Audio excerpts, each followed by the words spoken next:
ఈ యొక్క ఆశ్రమ పీఠాధిపతులైనటువంటి మహనీయులు జగపతి నాయని గారికి వేదికను అలంకరించి సభాధ్యక్ష స్థానం వహించినటువంటి సమరసానంద బొడ్డు కృష్ణమూర్తాచార్యుల వారికి వేదికను అలంకరించిన పెద్దలందరికీ కూడా నా ద్వాదశ వందనములు తెలుపుతూ ఈరోజు ఈ సాంప్రదాయ ధర్మాన్ని అనుసరించుకుని ఈ కార్యక్రమానికి ఇచ్చేసినటువంటి వేదిక ముందున్న గురుమాతలందరికీ కూడా నా ద్వాదశ వందనములు తెలుపుతూ ఈ యొక్క మా గురుదేవులైనటువంటి గురుసేవల దురంధులుగా నుండి మా శ్రీధర నిర్మలా వ్యవస్థాపకులైనటువంటి సమరస నిర్మలానంద కొపనాథి గంగరాజాచార్యులు వారి పుత్రుడిని ఆయన ముందే చెప్పారు అన్నయ్య గారు. ఈ యొక్క సాంప్రదాయ ధర్మము ఏంటనగా మేడలు మిత్తులు మేలే సొమ్ములు సజ్జితాదులు సిరులు మనకి సాధితం కాదు. సాధితమైన ధర్మము నీవు తెలుసుకుని ఆ ధర్మాన్ని 10 మందికి తెలియజేసి ఈ యొక్క సాంప్రదాయ ధర్మం నిండి ఉంది. అంతే కాబట్టి మనకన్నా ముందు మహనీయులందరూ కూడా ఈ ధర్మానికి ఎంతో సేవా ఫలాన్ని పొందుకుని ఈ ధర్మంలో ఉన్నటువంటి సత్యాన్ని బోధించుకుంటే వచ్చి మనకి ఖచ్చితంగా తెలుపుడు చేసినటువంటి మహనీయులు. ఆ తెలుపుడు చేసినటువంటి ఏ విధంగా వాళ్ళు తెలుపుడు చేశారో వాళ్ళు ఈ యొక్క గురుసేవ దురంధులయ్యి నిలిచి ఉన్నారు. మనకి గురుసేవ దురంధులు అంటే అసలు గురువు అనగా ఎవరు? గురువు అనగా నామరూప క్రియలు లేనటువంటిది. అది గురు బోధల చేత మన దగ్గరకు వచ్చి మన శివరామ దీక్షితుల వారు ఖచ్చితంగా ఈ యొక్క ధర్మాన్ని తెలుసుకుంటే జనన మరణ ప్రవాహ రూపాన్ని తొలగించుకుని ఈ యొక్క మార్గంలో మీరు ప్రయాణం చేసినట్టయితేనే ఈ యొక్క జనన మరణ పరాలను తొలగించుకుంటారని ఖచ్చితంగా ఈ యొక్క పరిపూర్ణ పరబ్రహ్మంగా మనకి తెలియబడవుతుంది. ఈ యొక్క సాంప్రదాయ ధర్మాన్ని ఏ విధంగా తెలుసుకోవాలో మహనీయులందరూ కూడా మొట్టమొదటే అహం పదార్థరహిత అహాన్ని విడిచి పరంపర రీతిలో మహనీయులందరినీ కూడా ఓంకారపేట సిద్ధాంతం బ్రహ్మ విద్యోపదేశకం శ్రీమన్నారాయణుడు, సూర్యుడు, యాజ్ఞవల్కుడు, జనకుడు, శుకులు, శాంతికులు వారు ఈ యొక్క శ్రీకృష్ణ పరమాత్మ శివరామ దీక్షితుల వారి దగ్గరికి అక్కడ వచ్చి ఈ యొక్క ధర్మాన్ని నిరూపణ చేసి ఏం చెప్పారంటే ద్వాదశి, ద్వాదశి, పంచదశి దీంట్లో ఉన్నటువంటి ధర్మధర్మాలు గురుముట్టగా విచారణ చేసుకుని తెలుసుకునేటప్పటికైతే ఈ ఇంట్లో ఉన్నటువంటి భావన నీకు తెలుస్తుంది. తెలిసి గురుసేవ దురంధులై ఉంటారు అని ఖచ్చితంగా మనకి నిర్ణయం చేశారు. వాళ్ళు ఏ విధంగా చేశారంటే శ్రీమించిన చిలబోధము ప్రేమతో వేమన్నయోగి ప్రసురము చేశం ఏమన్న తత్వయారులు భూమిన్ శ్రీధర స్వామి వేతించినారు సద్గురు బోధ ఎదగల్లినారు రామదిగో శివరామ దీక్ష రక్షణ కొరకు భూమాతత్వము భరత కొండవాసులకెల్ల దేమము గగజల్లి పామర జీవులకు కైవల్యమదగిన భూమతమ్మును సత్య కవి గురు దాసు ప్రచురము చేసెనిదిగో వేధించినారు సద్గురు బోధ ఎదజల్లినారు.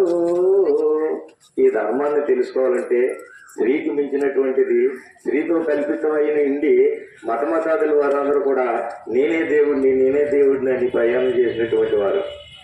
నేను దేవుడిని అంటే నీవు జనన మరణ ఉన్నాయి కదా నేనన్న వాడికి నేను లేనటువంటి స్థితి నీకు తెలియాలంటే గురువు అనగా ఎవరో తెలుసుకుని ఉన్నా కాబట్టి గురుబోధ పూర్వకంగా నువ్వు ముందుకెళ్ళిసంటే గురుబోధ అంటే సామాన్యం కాదు. గురువుగారు మనం అనేక జన్మ కర్మఫలాలను తొలగించి గమ్యస్థానాన్ని చేర్చే సామర్థ్యం ముందే మనకి నిర్ణయం చేసి పెద్దల దీవుళ్ళు పొందుకోగలరని చెప్పేసి పరస్పరంలో నిర్ణయం చేసినటువంటి మహనీయులు ఉన్నారు. కాబట్టి వాళ్ళు ఏ మార్గం అయితే ప్రయాణం చేశారో ఆ మార్గాన్ని ప్రయాణం చేయాలంటే నువ్వు ఖచ్చితంగా గురు బోధలోనే నువ్వు ప్రయాణం చేయాలి. గురు బోధనగా శిష్యుడు అవలంబించుకున్నటువంటిది, శిష్యుడికి ఆసక్తి ఉండాలి. ఎవరి మీద? గురువు మీద. గురువు మీద ఆసక్తి ఎలా ఉండాలి? ఈ ముచ్చుకు సిరికి రాతిలో నుండిన బ్రహ్మము నీతరమా తెలియటకు నిజముకు చెప్పుమా, ఆత్మలో బ్రహ్మము కనుగొని ఆ తీరుని జీవులందు ఉన్నాడని చెప్పుమా, నీలో బ్రహ్మం నీవే కనుగొనుమా, చేతకాని వల్ల మేక సంకలు పెట్టి ఎతుకులాడిన రీతి వెర్రివై తిరగకరా నాయనా, స్వాతివాన ఎప్పుడు గుర్తుందా ఆ ముచ్చుకు బిందు నా నోట్లో పడితే నేను కైలాసానికి చేరిపోతానన్న భ్రాంతి చేత ఆ చినికి పడేదాకా అంత ఆసక్తితో చూస్తుందా ఆలసిప్ప. అలాగా సప్తకోటి మహామంత్రాలను ఉపయోగించిన భ్రమకు కారణమైంది. ఈ భ్రమ రహితం చేసేది ఈ అసిరుగుడు సిద్ధాంతమే. కాబట్టి మహనీయులు ఎంతో కష్టపడి ఈ యొక్క సిద్ధాంతాన్ని నిరూపణ చేసి మనకు తెలుపుడు చేయడానికి ఎలా చెప్పారు? ప్రాధరూపిని నిర్ణయం చేసి చెప్పినాక ఎక్కడి నుంచో వచ్చారు మహనీయులు. వీళ్ళు చెప్పినటువంటి వాక్యాల మీద ఆలస్యపు అది ఎంతైతే ఆ ముచ్చు నోట్లో పడుతుందో ఈ పెద్దలు చెప్పిన వాక్యాలను కూడా అంత ఆసక్తితో చూసి, ఆసక్తి అంటే ఎలాగా భాగవతులు కృష్ణ గారు అన్నాడు, వెననేర్చి చెప్ప నేర్చిన మనుషులకే దీనిలోని మర్మము తెలుసున్నాడు. ఇదే ఆసక్తి శిష్యుడికి ఉన్నప్పుడే గురువు గారు కరుణ ఆయన మీద కలుగుతుంది. కాబట్టి 100 మంది శిష్యులు వచ్చినప్పటికైనా వాళ్ళకి బోధ చెప్పలేదు. ఎవరు? యాజ్ఞవల్క్య మహారాజు, జనక మహారాజు వచ్చే వరకు బోధ చెప్పలేదు. ఎందుకంటే నీ నామధ్యన అంతటి ఉన్నది నిర్మలమైనది ఈ బయలు, అది గానలేఖను, అది దాంట్లో ఉన్నటువంటి మర్మధర్మాలు నిర్ణయం చేసుకుని శిష్యుడు ఆ ఒక్క కరుణామృత గురువు గారి దగ్గర అంత ఆసక్తితో వచ్చినటువంటి వాళ్ళకే ఈ యొక్క సాంప్రదాయ ధర్మాన్ని అద్భుతాలుగా చెప్పేసి జనక మహారాజు వచ్చే వరకు ఈయన బోధ చెప్పలే. ఎందుకని? చూడరా, మనం ఎంతమంది గురువులు ఉన్నప్పటికైనా మనకు బోధ చెప్తారు లేదు. ఆ జనక మహారాజు వచ్చే వరకు మనకు బోధ చెప్పడం అని వాళ్ళు సంతోషం పెట్టుకుంటే ఆ సంతోషాన్ని ఖచ్చితంగా వాళ్ళ సంతోషాన్ని పోగొట్టవాలని చెప్పేసి నిద్రా నగరం అంతా మంత్రాలు లేపి నిర్ణయం చేసి వీళ్ళు ఎవరు ఆగదండకర్ర అల్లట్టుకుండి నిద్రా నగరం తగ్గిపోతుంది, మనం మందాక వచ్చేసింది, మనం కూడా చచ్చిపోతాం ఇక్కడ ఉంటే నలగని చెప్పేసి శవనాలు పట్టుకున్న వాళ్ళు అందరూ వెళ్ళిపోయారు. అక్కడికి మంటలు లోపలికి వచ్చేస్తున్నాయి. మంటలు లోపలికి వచ్చేస్తుంటే ఇదేం చేస్తారు? ఎల్లకి దారి లేక అయ్యో మహాప్రభు ఈ నగరం అంతా కాలిపోతుంది, మందాక వచ్చేస్తుంది, మీరు ఏం భావించుకుంటున్నది ఏంటంటే అప్పుడు అన్నాడు జనక, వీళ్ళు ఏదో అంటున్నారు అవన్నీ ఏం కాపాడుతుందా అన్నాడు. లేదు నాయన, నీ నామధ్యన ఏదైతే ఉందో గురుసేవ దురంధులై ఉండి నిర్ణయం చేసినటువంటి ముని నేర్చినటువంటి సాంగత్యాన్ని తెలుసుకోవడానికే ఉపమానాలు మరి ముందర పెట్టారు.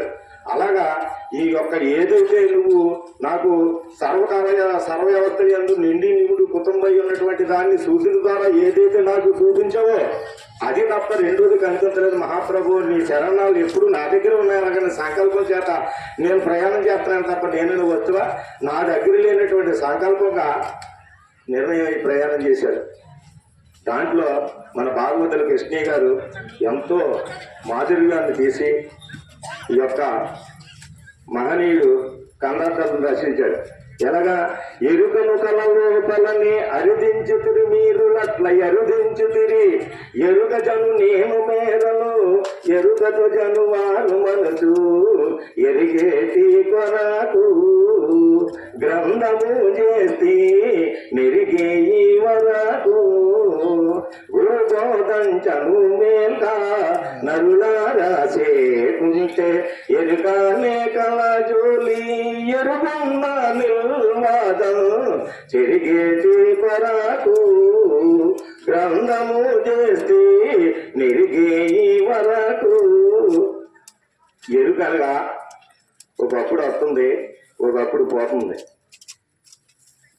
స్వప్నం వచ్చినప్పుడు కళలో ఎన్నో రాజులు సేనలు సేనాధిపతులు అయిన విధంగా మన కళలు వస్తున్నాయి. అక్కడ ఉన్నప్పుడు అదే నిజం అనుకున్నాం, మెరుగు వచ్చి చూస్తే ఇది నిజం కాదని అనుకున్నాం. అలాగా నువ్వు వచ్చినప్పుడు కూడా చెప్పి రావట్లేదు, పోయేటప్పుడు చెప్పుకోవట్లేదు. అందుకనే మన శివరామ దీక్షితులు వారు ఖచ్చితంగా అన్నాడు, ఏమని, దీనికి మూలమే లేదురా, తనకు తాను తోసపడిన దాంట్లో ఈ భ్రాంతి చేత ఈ బ్రహ్మాండంలో ప్రయాణం చేస్తుంది. కానీ ఈ భ్రాంతి రహితం చేయగల సమర్థత కలిగినటువంటి గురువుడు అక్కడే.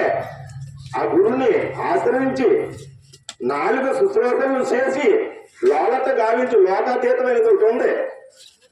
అది గురుసేవ దురదృలకే లభ్యమవుతుంది. అలాగని చెప్పేసి ఖచ్చితంగా ఎరుకి యొక్క విధానం ఎటువంటిది, పరిపూర్ణం అనగా ఎటువంటిదో ఆ ద్వాదశ మంత్రంలో మనకి నిర్ణయం చేసి గురువు గారు సూచన చేసి మనకి నిరూపణ చేశారు. కాబట్టి ఆ సూచనలో ఎవరు చూసుకోవాలి? నీ గురువు గారిని చూసుకోవాలి. గురువు గారిని చూసుకోవాలంటే ఏం చేశాడైనా, కర్రలు 9 కానీ మర్రికి 7 మలకలు 4, ఎర్రది తెల్లది నల్లది కర్రిది దాని ఆఖరి మంది కలదక్క తూటు, అది ఎరుకన్న పులుగుండలేదు. కుర్ర గురు బోధ గొడ్డాలు చేయబోని మర్రి పులుగులకి మనసి కొత్తగా కోరియాను. అలాగా ఎప్పుడైతే నీకు 9 రంగాలను నిర్ణయం చేసి ఆ యొక్క గురువు యొక్క సౌక్యం చేశాడో, గురువు అనే జ్ఞానమైన కర్గంతో కొట్టమన్నాడు. ఈ 2 నేత్రములతో చూసినవన్నీ స్వప్న భ్రాంతిరా. ఈ భ్రాంతి రహితం చేయాలంటే నిరంతరం అక్కడ ఉన్న గురుసేవ చేయి.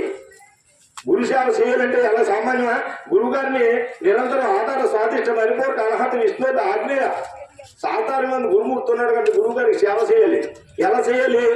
దానికి ఒక చిన్న ఉపమానం చెప్పాడు మహానుభావుడు. దానికి శ్రీకృష్ణ భగవానుడు 8 పట్టపురాన్ని ఉండడానికి 16,000 గోపిక స్త్రీలు ఉన్నారు. ఈయన ఎవరితోటి సంబోధన చేయకన్నా లేరు. కానీ ఆయన ఒక మాట, ఒక మంచి పరమాణాలన్నీ వండారు. ఈ పట్టుకుని సప్త సముద్రాలు ఆవాల నిత్య ఉపాసన మహాపండితుడు ఉన్నాడు, ఆడు గట్టుకెళ్ళి ఇమ్మన్నది. ఏంటి ఈ మంచి పరమాణాలన్నీ పట్టుకెళ్తే, ఈ మంచి పరమాణాలు పట్టుకెళ్తా ఉంటే సప్త సముద్రాలు అడ్డు వస్తున్నాయి. ఈ సప్త సముద్రాలకు ఆవాలకి ఎలాగ వెళ్ళాలని అంటే, అస్కంత బ్రహ్మచారి కార్యం అన్నాడు అని అడిగానది సముద్రుడిని. సముద్రుడు అస్కంత బ్రహ్మచారి కార్యం అన్నాడు, మేము ఒక పండితుడికి భిక్ష పట్టుకుని వెళ్తున్నాం అని అంటే వెళ్ళాడు. సప్త సముద్రాలు ద్వారాన్ని నిర్ణయం చేశాయి. వెళ్ళారు. వెళ్ళేసరికి అక్కడ పూజించేసరి ఈ ఒక పంచి పరమాణులని మళ్ళీ అటు నుంచి ఇటు రావాలి. అటు నుంచి రావాలంటే ఈ అటుకెళ్ళిన పంచి పరమాణులను అందరూ కలిపి పూజించారు. కలిపి పూజించినప్పటికైనా అక్కడికి వెళ్ళిన తర్వాత మళ్ళీ ఆయన ఏమన్నా తెలుసా, నిత్య ఉపాసనే పండితుడు దారమ్మన్నాడు నడుపు సముద్రుడు అన్నాడు. అప్పుడు మళ్ళీ సత్యభామన్నది నిత్య ఉపాసనే పండితుడు దారిమ్మన్నాడు. అలాగని చెప్పి సముద్రుడిని కోరుకుంటే దారి ఇచ్చింది. ఇవిడికి వచ్చింది సంతోషం. ఎలాగా 8 పట్టపురాణులు ఉన్నాము, 16,000 గోపిక స్త్రీలు ఉన్నాము. ఎవరితోటి సంబోధన చేయకుండా ఏ రోజు లేడు. ఆయన అస్కంత బ్రహ్మచారి వెళ్ళాడు. మేము ఈ పట్టుకెళ్ళిన పంచపద్మాలన్నీ అందరూ పూజించాము, ఆయన నిత్యోపాసాడు. ఈయన ఖచ్చితంగా తెలుసుకోవాలని చెప్పేసి సత్యభామకి సంతోషం వచ్చి శ్రీకృష్ణుని అడిగింది.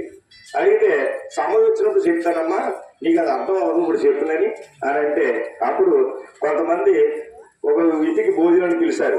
చెలికత్తులు పెట్టుకుంటే ఇవిడ వెళ్ళింది. భోజనం చేస్తున్నారు. భోజనం చేస్తే శ్రీకృష్ణుని గారి దగ్గర ఒక విద్యోడు ఉంది. ఉన్నదాన్ని లేనిదానిగా కల్పితం చేయడు, లేనిదాన్ని ఉన్నదానిగా కల్పితం చేయడు. ఆ ఇచ్చి ఉంటే ఈవిడ భోజనం చేసి తినగానే తినగానే ఒక బండరాయిని నెత్తి మీద పెట్టి ఏర్పడిచేలాగా ఆవిడ ఒక్కరికే కనపడిచేలాగా ఈయన నిర్ణయం చేసి పెట్టాడు. ఆయన పెడితే అప్పుడు భోజనం చేద్దామని చెప్పేసి తీర్థం పుచ్చుకుని ఇలా పైకి చూస్తే, అయ్యి బాబా బండరాయి వచ్చి నా మీద పడిపోతేమో, బండరాయి వచ్చింది నా మీద పడిపోతేమో అలాగని చెప్పేసి దీని మీద తిట్టిన పంచపంచలన్నీ కప్పులు అంతా తినేసి లేచిపోతే అప్పుడు శ్రీకృష్ణుడి దగ్గరికి వచ్చింది. ఏమా సత్యమామా ఏమేసి భోజనం చేసేవేంటి అని అడిగాడు. ఏమండి అని చెప్పుకుని మహాప్రభు ఈ యొక్క పంచి పరమాణాలు ఏం వేసాడో తెలియలేదండి. వచ్చింది ఆ బండరాయి వచ్చి నా మీద పడుతుంది, మరి నేను నా మనసంతా అక్కడ పెట్టేశాను. ఆ మనసంతా అక్కడ పెట్టేసి ఇందులో ఏం వేసాడో నాకు తెలియదు. అప్పుడు అడిగాడు అనమాట, ఏమ్మా సత్యభామ, ఒక మాట నువ్వు అడగావు. నేను అస్కంత బ్రహ్మచారిని ఎలాగన్నాను, ఆయన నిత్య ఉపవాసం ఎలాగలగను అన్నాడు. అస్కంత బ్రహ్మచారిని అడిగావు కాబట్టి నేను తనుమన ధనములు గురునికి వినయంబగా దారపోసి అనువైనటువంటి బోధన జలధార కనులను చెప్పుకుని సత్యదాకా నిద్రలు వచ్చేదాకా ఈ గుట్టు మరొకరి నేను ప్రయాణం చేశాను. నీ ఇద్దరి మీద వేసిన పదార్థాలు నీకెంతైతే సత్యము, ఇది నాకు అంతే సత్యము. ఆయన సప్త సముద్రాలు ఎక్కడ లేవు, సప్త సముద్రాలు నీ దగ్గరే ఉన్నాయి. ఈ సప్త సముద్రాలు ఆవాలా ఆ గురుమూర్తికి సేవాఫలం చేసుకుని జ్ఞానం సమర్పయామి, ఆవాహన సమర్పయామి, అనేక మణిమయ రత్న కథలు సింహాసనం సమర్పయామి, పాద్యం సమర్పయామి, అత్తయ్య ఆద్యం సమర్పయామి, ముఖ్య ఆచమాన్ని సమర్పయామి, పంచామృత స్నానం సమర్పయామి, వర్ధయత్నం సమర్పయామి, యజ్ఞోపయోగం సమర్పయామి. ఈ యొక్క సేవా ఫలం అంతా గురువు గారికి సేవ చేసే భాగ్యాన్ని పొందుకోవాలంటే ఖచ్చితంగా గురుసేవ చేయాలి. గురుసేవ చేయాలంటే పొద్దురు నిద్ర మేలుకుని ఆ గురువు గారిని సేవా ఫలాన్ని పొందుకుని ఎవరైతే ప్రయాణం చేస్తారో ఈ సాంప్రదాయ ధర్మాన్ని పోషించిన వాళ్ళు అవుతారు. పోషించితే 10 మందికి దీన్ని బోధించి ఆ మహనీయుల పేరుని నిలుపులో అవుతాం. మనం ఎప్పుడైనా సరే పెద్దలు చెప్పే వాక్యాన్ని విననేర్చే ఫలితాన్ని పొందుకునే భాగ్యాన్ని పొందుకోవాలి. మన అందరూ మహనీయులు ఎంతో మంది వచ్చి ఎంతో దూరం నుంచి వచ్చి ఈ యొక్క సాంగత్యాన్ని చెప్పడానికి వచ్చిన మహనీయులు అందరికీ కూడా నా బాధ సోదరులకు తెలుసు సెలవు తీసుకుంటున్నాను. జయగురు సద్గురు మహారాజుకి. చాలా విషయాలు మామూలు మగదాని తర్వాత అభిదాని తర్వాత గొలుసుగట్టిగా జాగ్రత్తగా వెంకటేశ్వరులు మామూలుగా చెప్పుకొచ్చారు. ఎందుకంటే ఒక విషయం రెండు మాటలు చెప్పి తర్వాత నేను బాబు సత్యానందమూర్తి గారే